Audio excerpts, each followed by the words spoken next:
akapima. Kuita waandishi wa habari sio changamoto, kwa sababu sisi wote tumepata taarifa kwa Cheri. Yule Cheri ndo katoa taarifa. Sisi yule ndugu yetu, tunaishi naye, tunatembea naye, tunatamba naye, tunacheka naye, tumeingia mtandaoni, ghafla tunakutana na Cheri anatoa taarifa. Bwana huyu nilikuwa naye. Tukauliza Cheri, una ushahidi gani? Sasa nilikuwa naye, tulikuwa tunapanga wote foleni. Tukamwambia ndugu yetu, basi mthibitishie Cheri. Mimi nimechangia, nimemtumia milioni 2. Nimemtumia milioni 2 bwana, hiyo kula matunda. Milioni 2 kula matunda na mboga kipindi hiki. Utengeneze vinini vile vishambulie. Amesema leo anaenda kupima sima kwa sababu kamera zile. Unakataa? Wanaruhusu hospitali, wanaruhusu. Ndani kasema hospitali wanakataa. Anasema kamera ziruhusu. Wodini ndio kamera zinakatazwa. Wodini. Wagonjwa, kwa sababu kuna wagonjwa mwingine mtu yuko taabani. Lakini pale kwenye kupima pale unakwenda au kuingia live Instagram yake na simu yake. Au aingie TikTok live au Insta live. Na hivi kamera vidogo angewaruhusu waandishi habari muingie. Basi tu hapo. Ni kipindi cha kumwombea ndugu yetu. Kumwombea ndugu. Na mimi nimwambie, mimi sijui lolote, si tunamsikiza Cheri. Unamsikiza Cheri. Kwa taarifa tumezipata wapi sisi? Sasa labda kuna dondoo upo nazo. Hapana, mimi sina dondoo zozote, si tunamsikiza Cheri.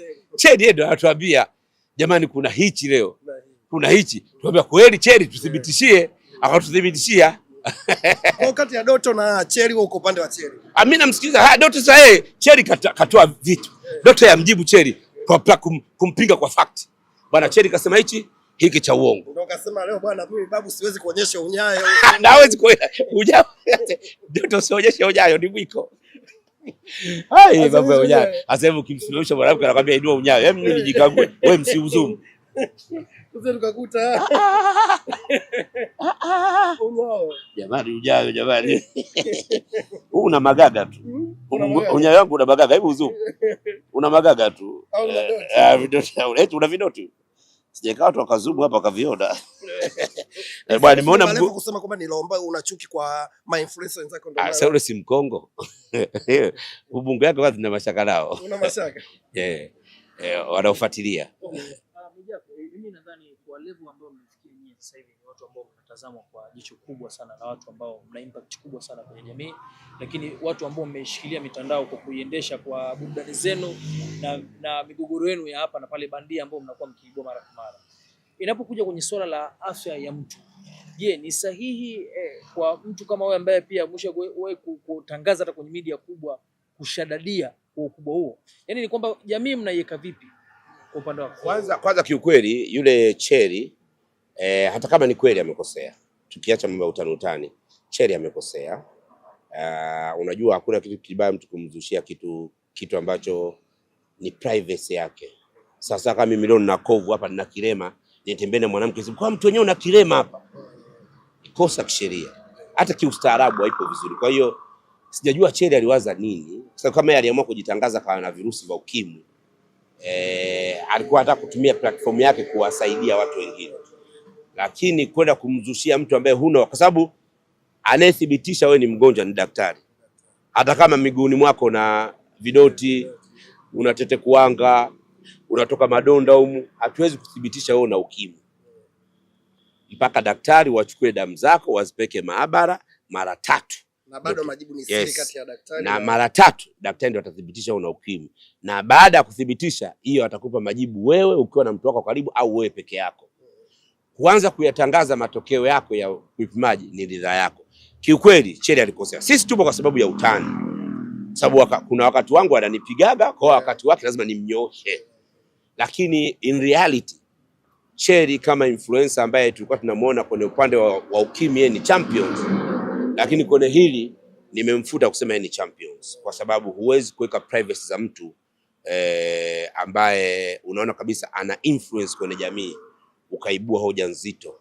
Na tulizoea zamani hoja ambao nzito tukaanza utaambiwa yule ni shoga, anakibamia, kwao wamemkataa au haendi raundi nyingi. Hizo tulizoea. Kwanza hata kusema shoga tulizoea.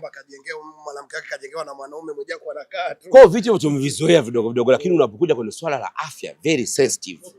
Sawa. Kwa sababu issue imeenda viral sana. Doto amesikika akisema kwamba anakwenda kuwashughulikia watu wote ambao walishadadia kilichokuwa kinaendelea kwenye mitandao ya kijamii kuhusiana na ishu yake hiyo na uvumi huo na uzushi huo mzito. Akadai kwamba hata nyumba yako pengine inaweza ikawekwa rehani, ikiwemo hata kuchukua kila kitu, ikiwemo vitasa vyako, yani hata acha chochote, hata sahani za udongo hata acha. Lakini amekutaja moja kwa moja kwamba wewe ndio umehusika kwenye kushadadia uzushi. Ataulizwa hivi, source wa information ni nani? Kwa sababu ukifika sehemu watakuuliza subsection A, B na C, unaulizwa source. Mwijaku source yako, ndio anakuambia mimi ni mtu wa mitandao, nimepata taarifa kwa source yangu ni hii. Kwa hiyo watu watadili na Cheri. Kwa Cheri ndio watadili. Cheri katupa info. Sasa leo uambie Mwijaku kafa, ukathibitisha kutoka kwa mke wangu Mwijaku kafa. Utasimama Mwijaku amefariki, nimeambiwa na mke wake. Watu wataweza kukamata wewe. Mke wako kama tuliona kauli yake, alizungumza kwenye vyombo vya habari. Alisema jamani, mimi ni mke wa Mwijaku. Leo nathibitisha hapa Mwijaku atuko naye. Na wewe ukaichukua ukaitoa ripoti. Wewe unakosa. Unakosa.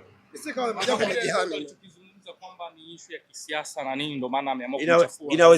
Inawezekana pia kwa sababu sisi tunainadi CCM na Cheri ni mwanaharakati ambaye anapambana kuonyesha mabaya ya serikali. Kwa hiyo mimi mfano ukiniambia leo Doto Magari, nitaambia nenda mahakamani. Mimi hapa hata kama Cheri kakimbia nje ya nchi, nenda mahakamani muadabisha, kwa sababu hapa Cheri ana ndugu, ana viujenzi alianzisha vile vitu. Kwa hiyo nenda mahakamani, omba fidia.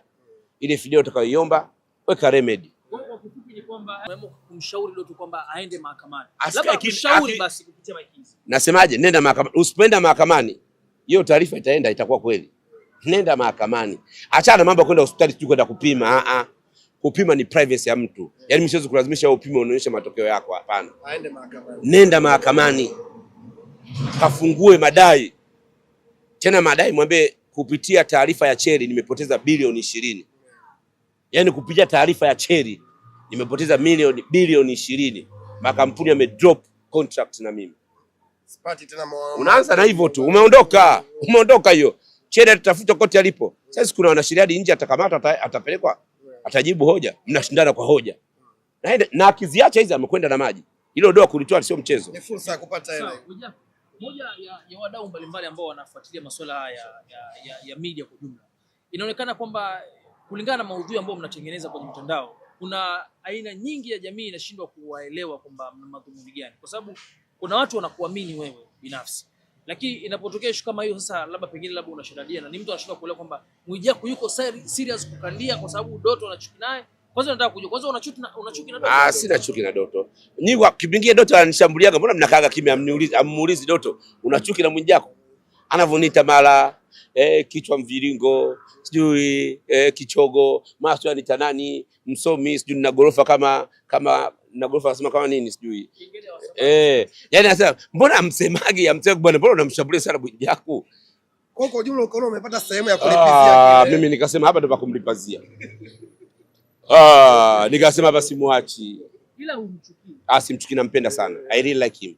Nampenda, ni mtu ambaye charming, ni mtu ambaye amekuja kwa njia yake, aliacha wizi, kaacha mada ya kulevya, sasa hivi anajipatia riziki yake halali. Sisi tumetengeneza platform na yeye sasa hivi anapata. Bila sisi kutengeneza platform yake asingeona umuhimu wa influencer. Kwa sisi mimi am so proud kutengeneza platform, watu mpaka wanaacha muziki wanakuja huku.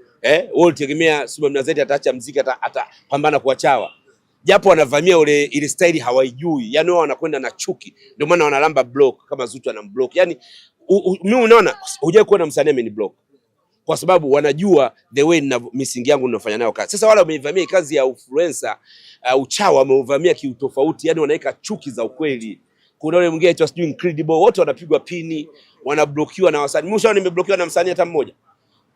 Hawani block kwa sababu wanajua Mwijaku namna anafanya kazi. Sasa wale wamekuja na chuki za ukweli, wanavimba ukweli.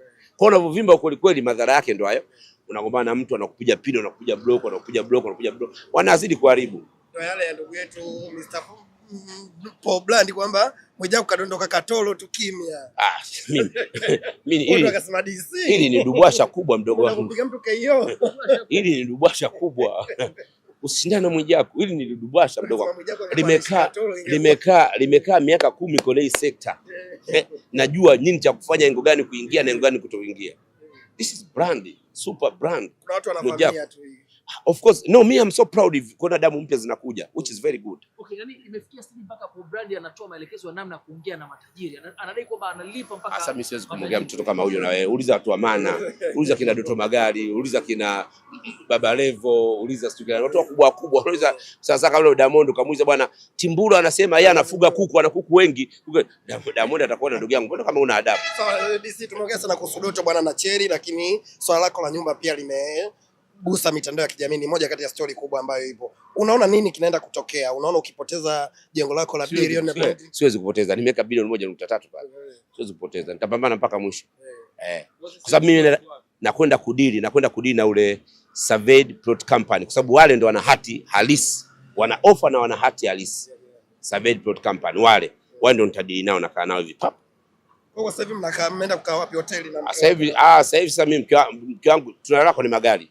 Yeye analala kwenye Harrier, mimi nalala kwenye Mazda. Watoto wako shule. Watoto sio boarding. Sasa turuhusiwi kuingia, uruhusiwi kutoa chochote. Hivyo chini ya nini sijui nini Action Max sijui nini wenyewe wanajiita, wenyewe wanajua wenyewe. Mnalala kwenye magari. Kwenye magari nina ndugu na jamaa, kama sasa naenda kwa Shabani Mwijaku. Ndugu yangu Shabani Mwijaku yupo huko. Inaweza kama kicheko pia kwa Lava. Kweli kawalada Lava inawezekana. Sababu Lava na nyumba sio ya kwake ile. Sio kwake. Lava sio nyumba jamani, gorofa sio kwa hapa nyie. Gorofa sio kwa hapo, sema kila mtu ana. Wakaja ODC wewe unalombaya, kwa nini sio unalombaya? Sasa nyumba hana. Jamani, sasa mimi nitasema kitu nyumba hana. Wewe nyumba, wewe hivi ni gorofa mnalijua lakini. Yaani tuseme hili ni gorofa unalijua? Yaani tuseme unalijua? Yaani kwamba hili ni gorofa unalijua? Sichezee ndugu yangu. Nyumba sio kwa hapa. Lava apambane ajenge nyumba yake za Mburahati kule vizuri. Hamna mtu atakayemsumbua. Chumba chake, vyumba vyake 4 5, sebule na dining table. Wewe gorofa. Lakini bado msimamo wako ni kwamba ile nyumba sio yake. Jamani, nyie gorofa kuna silabu 2. Hata kama ile nyumba ina silabu moja juu kapiga hiding roof. Kuna silabu, unajua kokoto? Kokoto za Msola unajua bei yake? Milioni 3 fuso moja. Na hapo linatakiwa fuso hizi. Hujanunua kifusi, hujanunua mchanga, hujanunua nondo. Nondo milimita 16, weki milimita 8. Milimita 8 unajenga zile za nyumba za bati. Hii gorofa nataka milimita 16. Shingapi? 1,36. Fundi anakuambia nataka nondo 300. Wewe gorofa sio kwa hapa. Aristotle pale anashindwa leo kila siku aje